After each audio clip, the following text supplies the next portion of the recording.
Hello दोस्तों, मैं राघवेंद्र साहू आपके अपने चैनल दृष्टि और न्यू विजन में आपका हार्दिक स्वागत करता हूं।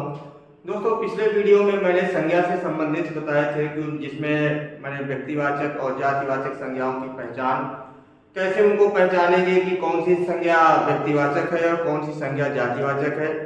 आज उसी के आगे दोस्तों देखते हैं कि और भी संज्ञाएं जो होती हैं वो कितने प्रकार की होती हैं, उनको उनके बारे में हम कैसे अंतर निकालेंगे, ठीक है, और कैसे पहचानेंगे उसके बारे में दोस्तों देखते हैं। चलिए देखते हैं जरा दोस्तों।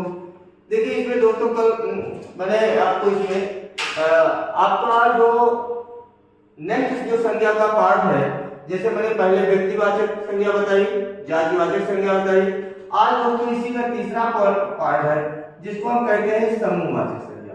कौन सी संज्ञा को कहते हैं दोस्तों? समूहवाचक संज्ञा। जो समूहवाचक संज्ञा क्या कहती है कि इसमें किसी वस्तु अथवा व्यक्ति के समूह का बोध होता है। देखिए समूह से स्पष्ट होता है कि यहाँ पर हम किसके बारे में बात कर रहे हैं? समूह के, ग्रुप के बारे में बात कर रहे हैं। यहाँ पर स्पष्ट दिया हुआ कि या तो किसी वस्तु या फिर कोई व्यक्ति के वस्तु का किसका बोध होगा? समूह का बोध होगा। और जहां पर भी वस्तु के समूह का बोध कराए वह आपकी समूहवाचक संज्ञा होती है। यहाँ भी देख लीजिए, वह शब्द किसी एक व्यक्ति या वस्तु का बोध ना करा करके, देखिए यहाँ पर एक व्यक्ति या वस्तु का बोध नहीं होगा बल्कि किसका बोध होगा? समूह का बोध होगा। और जहां पर भी समूह की बात आए वहां पर हमें कौन सी संज्ञा होगी दोस्तों?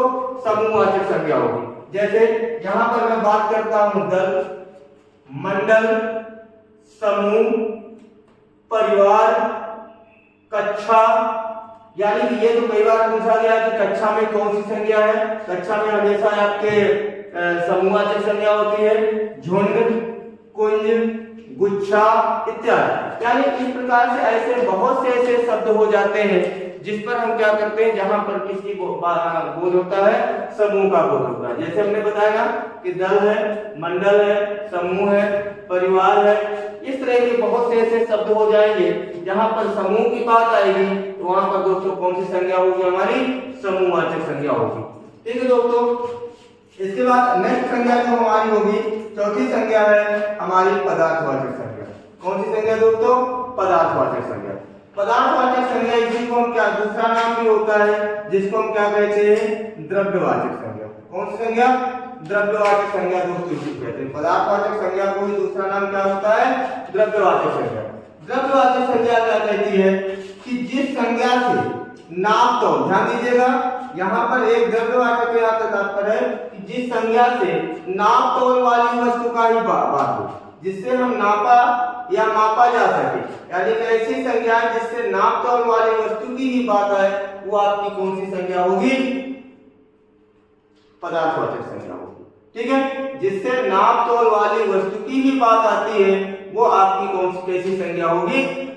पदार्थवाचक, या इसी को हम क्या कहते हैं दोस्तों? द्रव्यवाचक संज्ञा होगी। जैसे यहाँ पर हमने कहा लोहा, पीतल, जिनको देखिए नापा तोला जा सकता है, दूध, दही, ठीक है, दूध, दही, सोना, चांदी, तेल, पानी इत्यादि। इस प्रकार बहुत से ऐसे शब्द हो जाते हैं जिनको हम क्या कह सकते हैं? पदार्थवाचक, या इसी को कौन सी संज्ञा कहते हैं दोस्तों?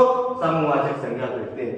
जैसे कहने का मतलब कि देखिए फिर समझ लीजिए कि यहाँ पर पदार्थवाचक या द्रव्यवाचक संज्ञा से तात्पर्य क्या है कि जिस संज्ञा से केवल नापा तौला जा सके या नाप तौल वाले पैमाने भी क्या होते हैं? आपके पदार्थवाचक या द्रव्यवाचक संज्ञा कहते हैं। जैसे अपने उदाहरण के तौर पर यहाँ पर आपको बताया, लोहा, पीतल है, दूध है, दही है, सोना, चांदी, तेल, पानी इत्यादि। इस प्रकार आपकी कई और भी कई उदाहरण उसमें हो सकते हैं। ये सभी संज्ञाएं कैसी होंगी दोस्तों? पदार्थवाचक, या इसी को क्या कहते हैं? समूहवाचक संज्ञा कहते हैं। ठीक है दोस्तों, सॉरी, पदार्थवाचक या इसी को द्रव्यवाचक संज्ञा कहते हैं। लास्ट संज्ञा हमारी है दोस्तों 5वें नंबर की, जिसको हम क्या कहते हैं? भाववाचक संज्ञा। कौन सी संज्ञा कहते हैं? भाववाचक संज्ञा।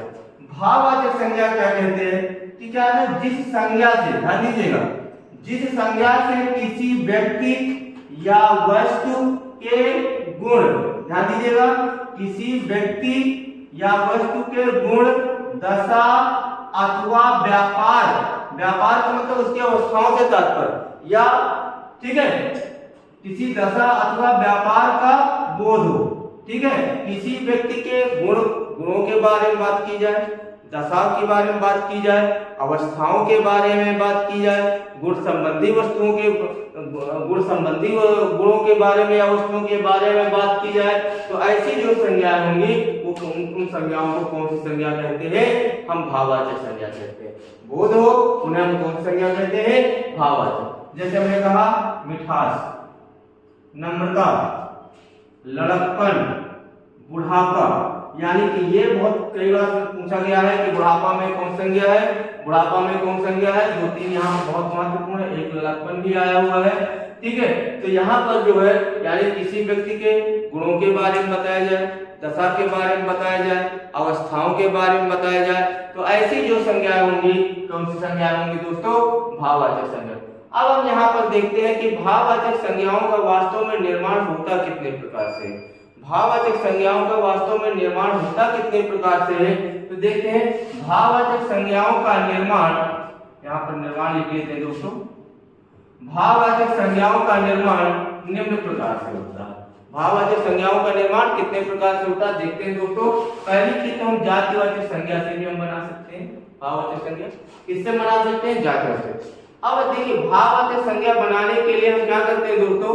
कुछ प्रत्ययों का प्रयोग करते हैं, जैसे आ है, पन है, ठीक है, ई है, ठीक है, बड़ी ई है, आपका ता है, त्वा है, ऐसे कई प्रत्ययों का हम क्या करते हैं? प्रयोग करते हैं, जिनसे हम क्या करते हैं दोस्तों?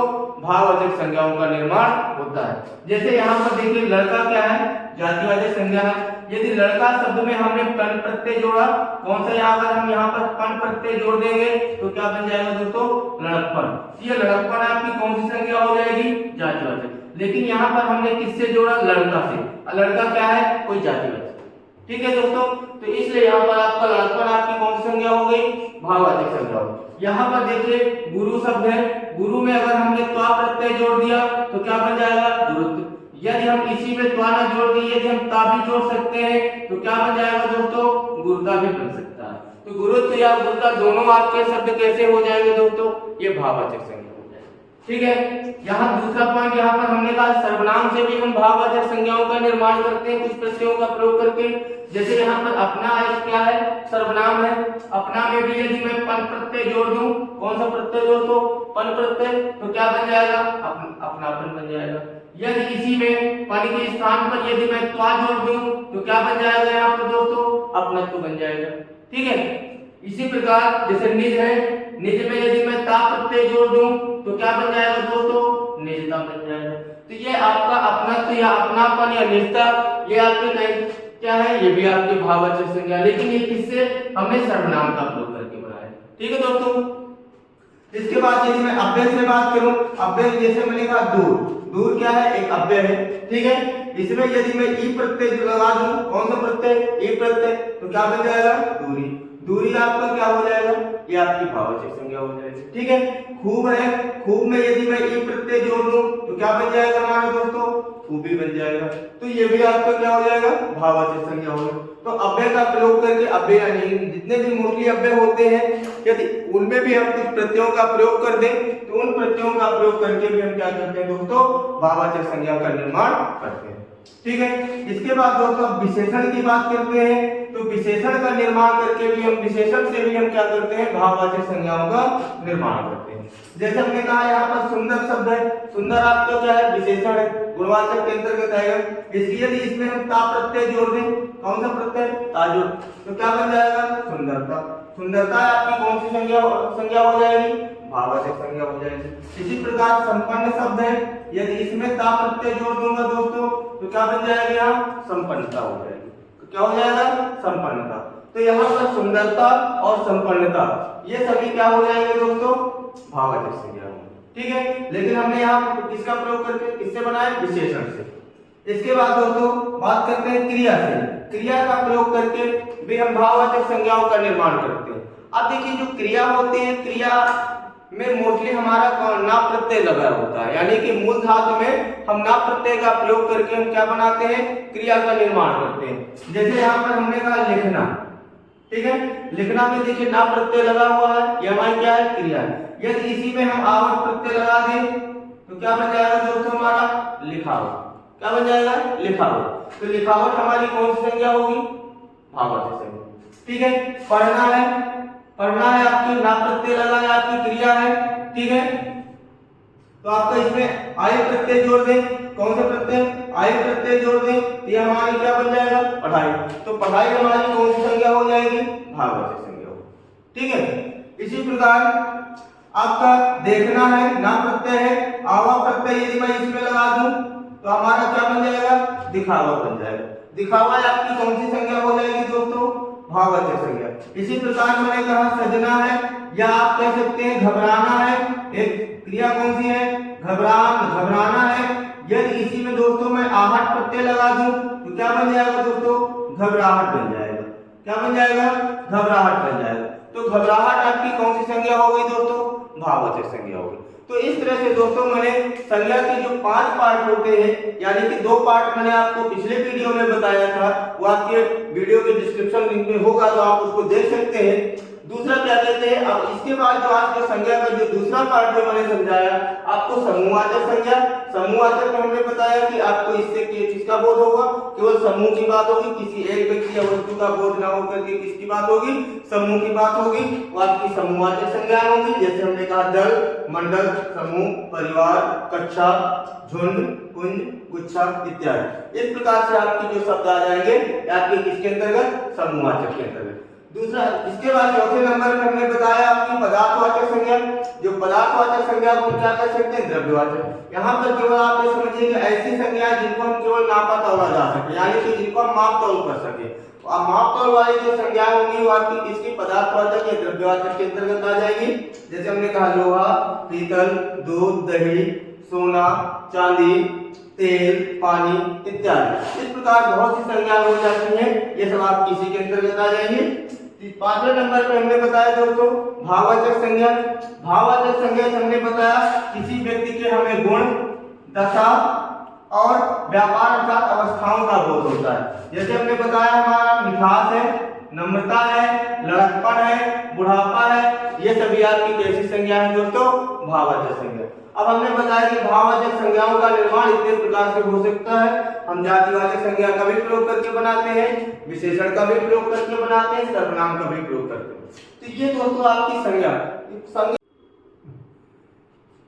देखिए दोस्तों मैंने संज्ञा की 5 पार्ट बताया अभी आपको, ठीक है।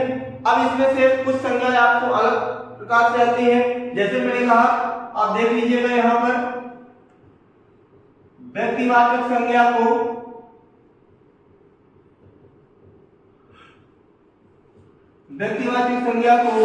जातिवाचक के रूप में, व्यक्तिवाचक संज्ञा को जातिवाचक के रूप में, ठीक है। और अब देखिए इसमें होता क्या है कि कुछ संज्ञा ऐसी होती हैं जो देखने में आपको व्यक्तिवाचक लगती हैं, लेकिन वास्तव में वो संज्ञाएं व्यक्तिवाचक नहीं होती। कैसी होती हैं, जातिवाचक होती हैं। क्यों, क्योंकि उससे संपूर्ण जाति की बात आती है। जैसे मैं आपसे कह दूं देश को हानि, हमने कहा देश को हानि जयचंद्रों से होती है, देश को हानि जयचंद्रों से होती है।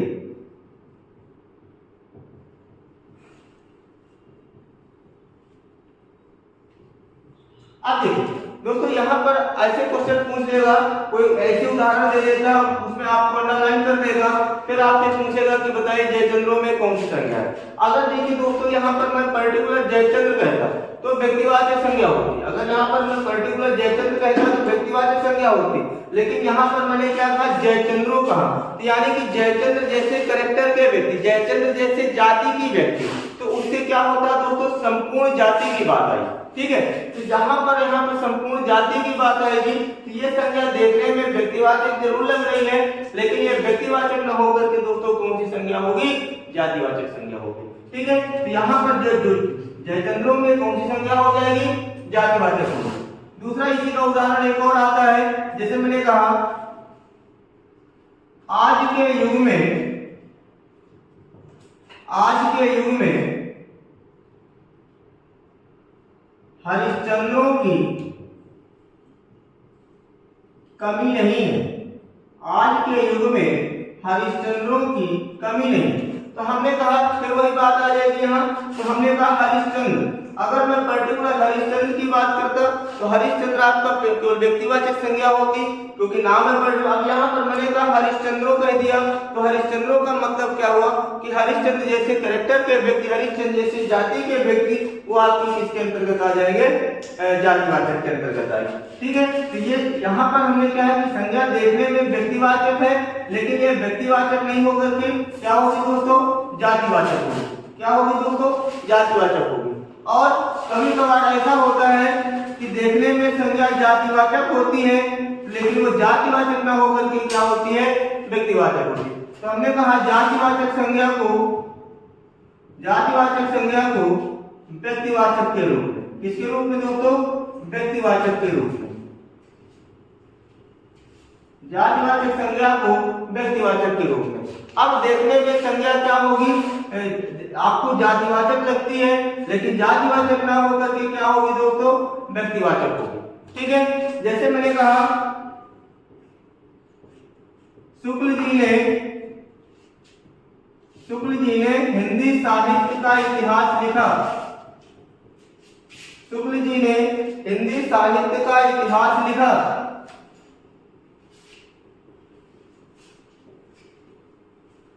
हिंदी साहित्य का इतिहास लिखा। अब देखिए, अब बात करते हैं यहाँ पे हमने कहा कि शुक्ल जी ने हिंदी साहित्य का इतिहास लिखा।